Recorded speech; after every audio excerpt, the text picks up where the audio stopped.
Okay, so I'm going to try and move through very quickly here today to not say what we've been doing, but try and point more towards what's going on in the future. And I guess it's the thing that makes me so damn mad about coming to these meetings is the fact that it seems that what has been done and produced historically doesn't seem to ever figure in to where you go next.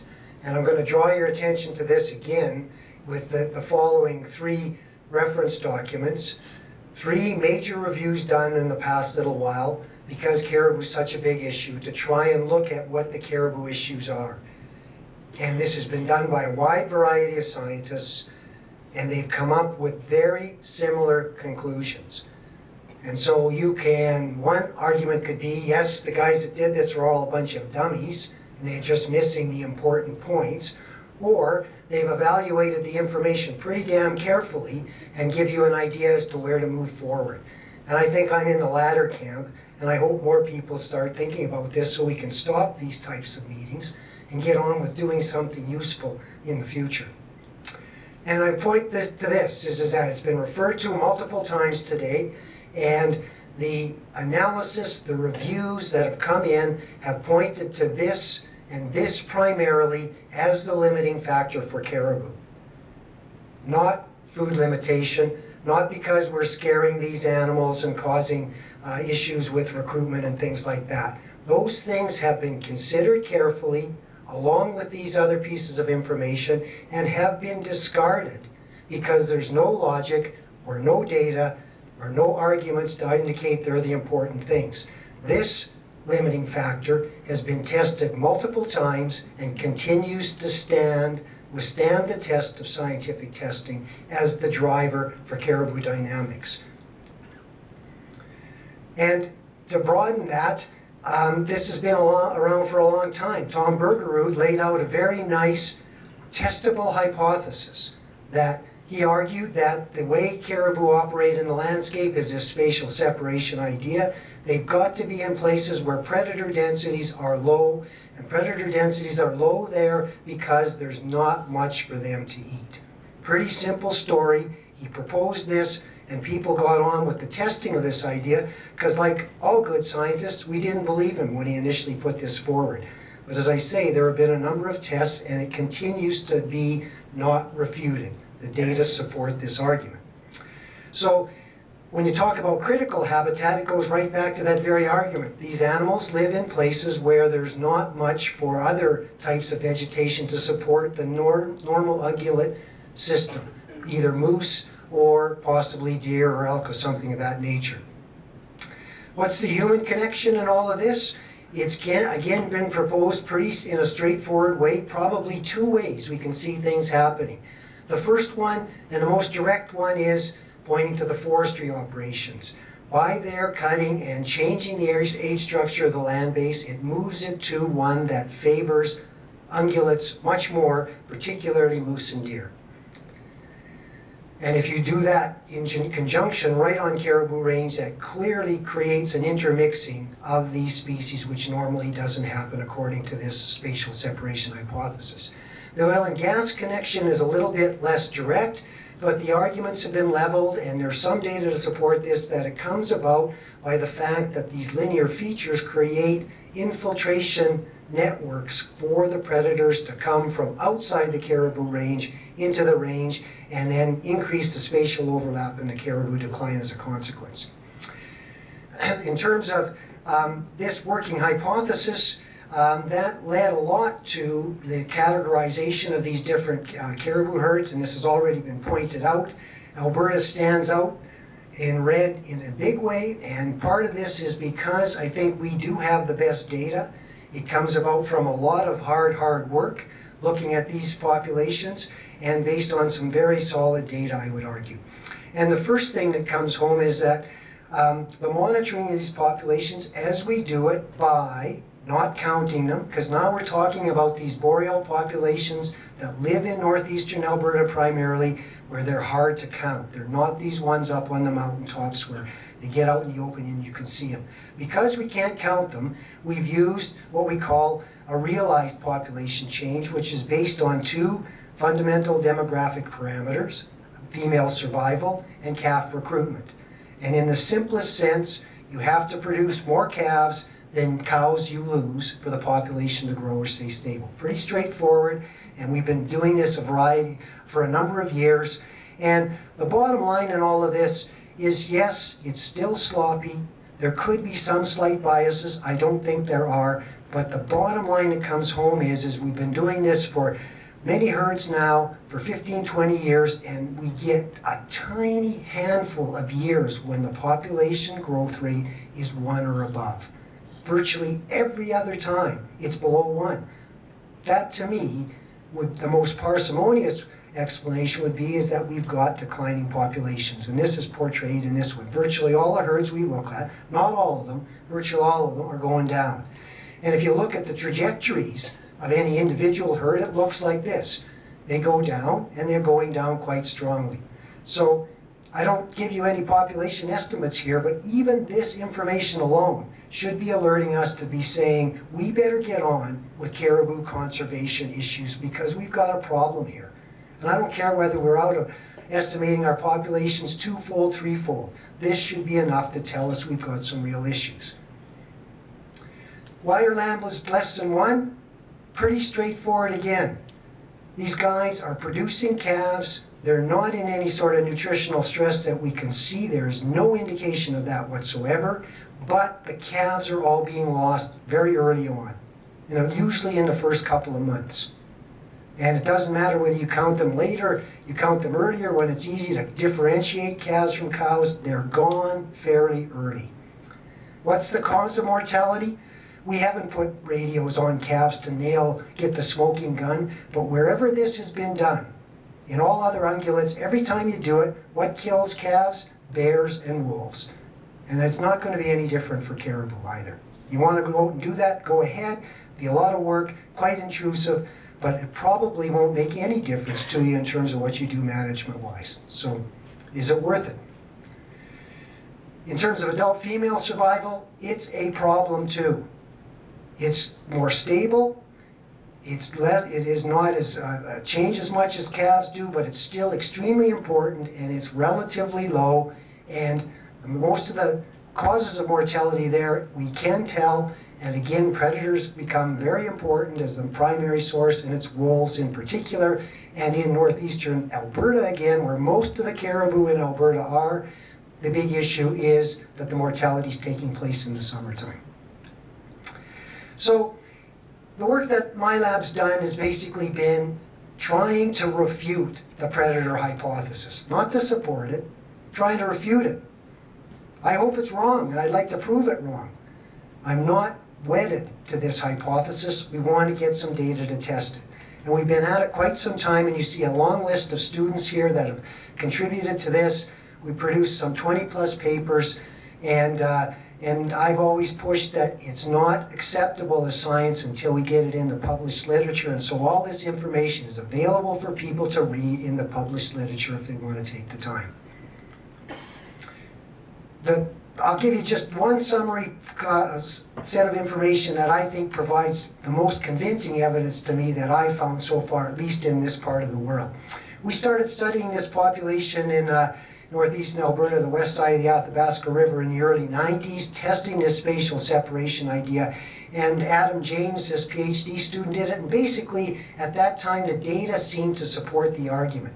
The caribou weren't living where the wolves and moose were. They were spatially separated, and they were being underrepresented in the wolf diet. And the population seemed to be stable at that time. It seemed to be working in a way Bergerud hypothesized it should work. But then things changed over time there, and another student came along and wanted to repeat much of that work, and this is Dave Latham, and it produced some pretty revealing results. The fundamental thing is, this is the distribution of the territories of wolves in the 90s when we first started there. The big red center part is the caribou range, and the wolf territories are in yellow, and you can see they're distributed around that range of caribou, not overlapping it very much at all. Basically in the main river valleys or in upland areas, not in this crappy peatland habitat. Dave repeated exactly the same results as Adam, and here's what he in fact found. Much more spatial overlap increase in number of wolves, just as you would predict would happen with these changes we've been talking about. And consequently, the numbers have changed drastically. The question then comes, why did the wolf numbers go up and the spatial overlap increase? He looked at two species, moose primarily, and then deer.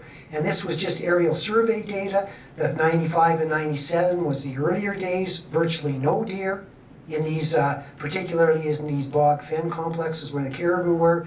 When Dave started his work in 2004 on, much greater increase, substantive change in the deer abundance. We think that's been the fundamental change in the system we studied over the last 10 to 15 years. That translates into the predators doing some slightly different things. Clearly, they never refuse another prey item in the system. This enrichment has led to them utilizing deer a lot more than they used to. But the fundamental thing is, what does this all mean to caribou? And that's what's circled in red. Caribou are never much of the diet of wolves. As Rob Soraya mentioned, they're bycatch. They're irrelevant to wolves, but it's not vice versa. Those caribou taken by wolves obviously have big implications to the dynamics of the caribou system, and that's gone up considerably. It's gone from sort of a few percentages up to around 5 or 6 or 7%. Substantive change, still very small in magnitude though.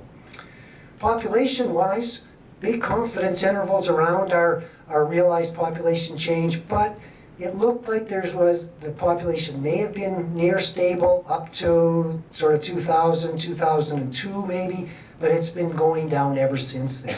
So these things all fit together. It's still a story. Yeah, I think you can put holes in it, but the most parsimonious explanation of that has been the fact that there's been a substantive change in the dynamics of the system where we've increased the overlap with these ungulates and predators, and down have gone the caribou. So in many ways, one of the most interesting questions to come out of all this work is, so what the hell is going on with deer? What's caused them to increase? Can we point the finger at industry, or should we be pointing at somewhere else? Because that's the important issue from a management perspective. And a student of mine, Kim Daw, just completed her thesis where she tried to test these hypotheses in terms of whether it was land use change or some sort of climate change that's driving this change in deer abundance. And if you've done any work with white-tailed deer, there's an index of severity of winters that basically takes temperature and snow depth and gives you some idea of when winters get too cold or too deep with snow, they tend not to be favor deer. When they're warmer, they clearly improve things. And this diagram just shows how climate has changed in our part of the world, as it has in many places, to in fact favor a much more northern distribution of deer. So the darker blues are places that are bad news for deer because of winter conditions. The lighter colors are where deer are more likely to persist. And that red line is basically where it was reasonable for deer south of that in the 60s. That's shifted well north now, coinciding with this increase in deer abundance. So I think Kim's conclusions are that climate's playing a huge role in the expansion of this other prey base into the system. That's not necessarily driven by our industrial land use activities, but by this overriding climate issue as well. So to summarize then, I think this apparent competition, which is another way to talk about this spatial separation idea, I think has strong support. And we just corroborated that support right in northeastern Alberta. Up have gone, particularly this new prey in the system, white-tailed deer.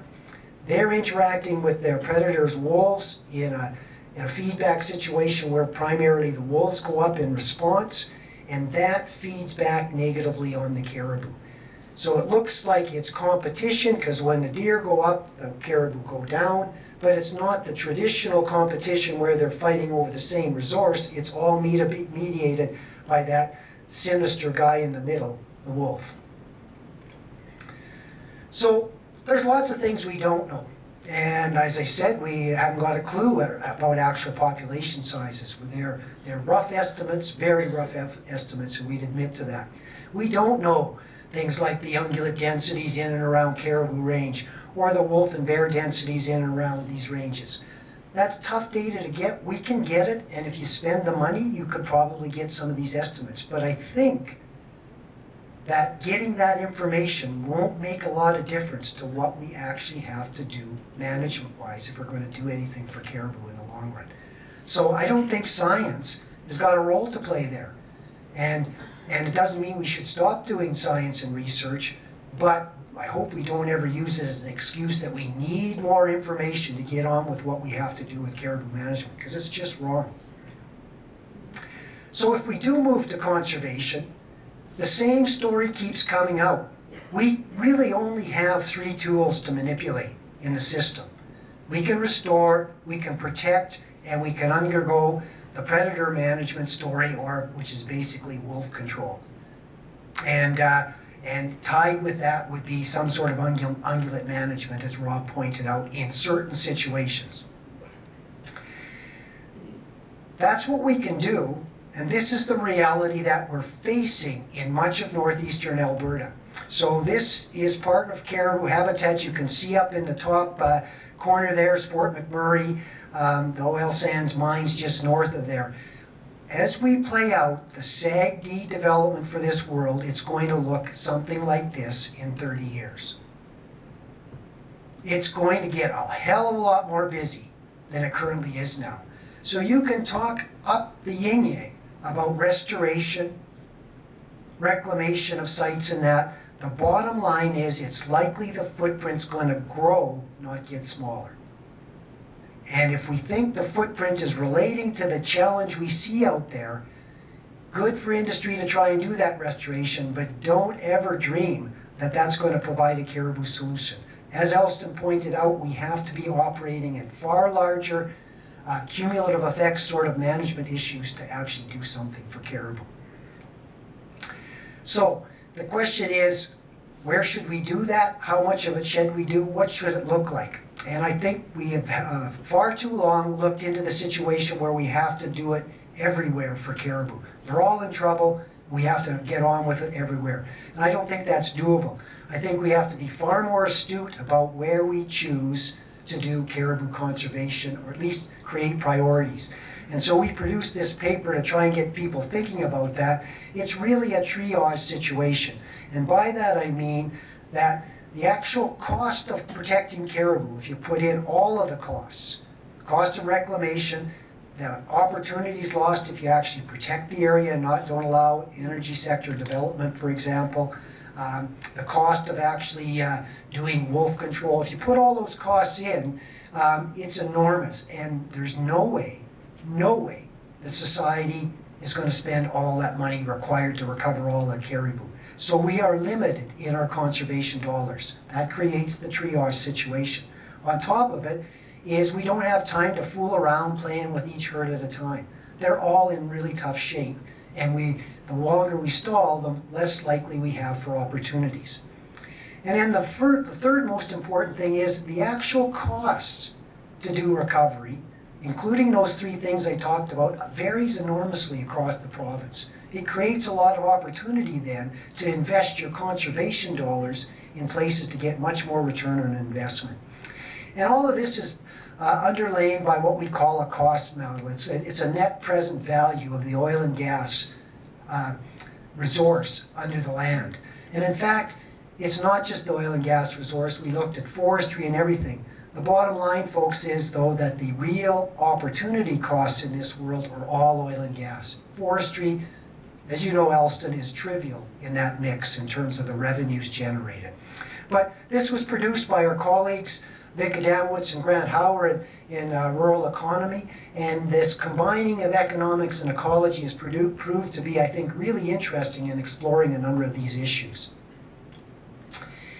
And we've explored them along a number of lines, and I've just pointed out 2 papers here produced by, led by Rick Schneider, and they really are exploring the different options about doing protected areas in various parts in this landscape where the opportunity cost differs.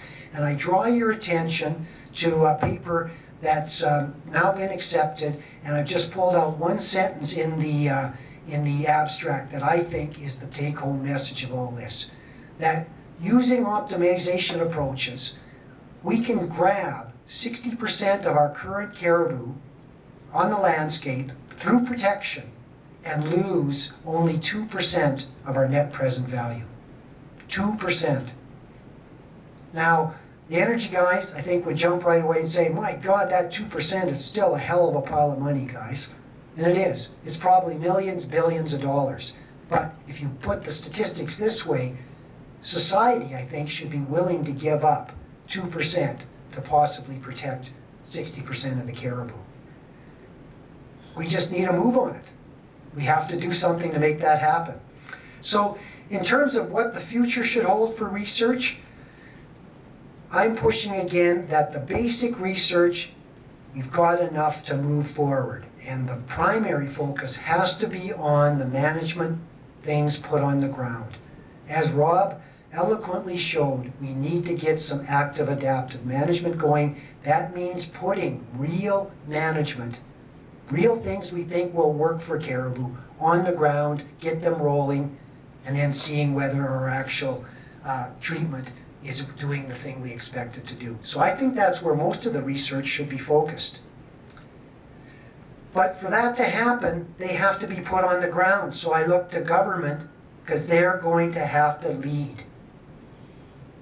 Industry will help big time, but government must lead to get those on the ground. Otherwise, the researchers can't do anything all that exciting, if you ask me. And in addition, I add the following thing is that science should focus on what I consider the expensive industry practices. And I've switched the words here purposefully. I kind of separate research and science in the following way.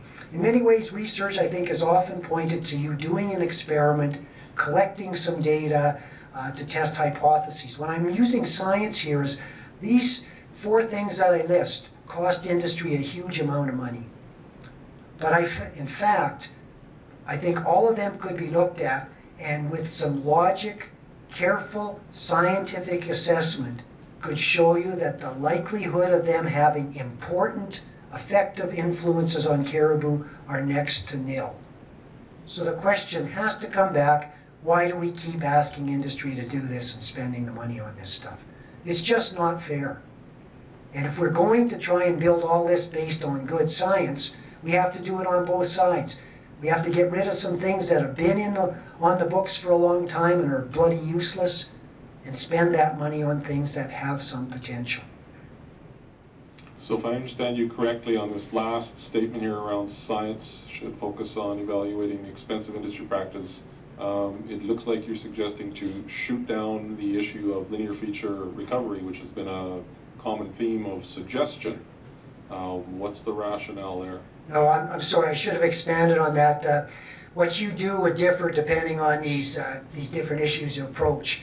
So I think the man-gates, seasonal timing issues, and above-ground pipelines, if you explore the scientific rationale as to why we do these things, I think you would conclude that they're unlikely to be effective. The linear feature issue, some might argue we need more science on what you should do in terms of recovery. Industry should get on with recovery, but I think the common sense things as to what they should do are all well in place, and we should just encourage them to get doing it. We don't need a bunch more science to figure out what they should do. That's what I meant. Sorry about that.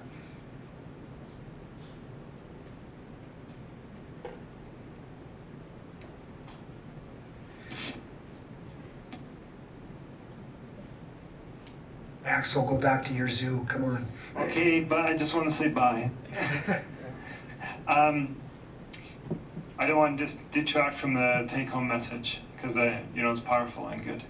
But I did have a question about the biology and the climate aspect. Yeah. So as you see that happening latitudinally, have you seen or do you expect the same to be happening altitudinally in the mountains as well for mountain populations? And if so, does that affect any of your triage scenarios?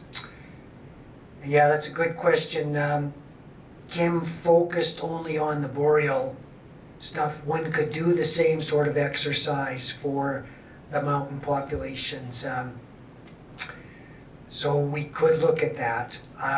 It's pretty clear that deer are also expanding into the mountainous areas as well. I think though one has to say it's not 100% climate. Certainly forestry practices are enhancing that, and whether the ratio of importance is the same on the boreal plains versus in the mountains could be quite different. Chris? Stan, I'm with you on the predation side, and the scientists here are probably there too. And how do we convey that techie message into the socio-political world, where in BC we are stymied? It's been an enormous challenge. What I didn't talk today, and I think some very useful work that's been done, has been the work of these landscape planning teams where they developed scenario models and projected things into the future. And the take home in all of that to me was having a moratorium on new developments did nothing if you didn't institute these other things because of this huge legacy of what's going on. We've changed the system. Getting that argument across to the NGO groups has been enormously difficult.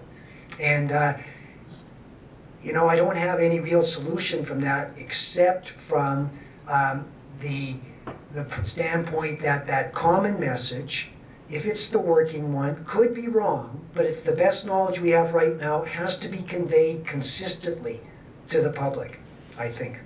And the bottom line, which I'll talk about in a second, is that society is the one who's going to have to make the trade-offs. And we have to force them into those trade-offs. Because if we don't do that, we don't see anything happen on the ground.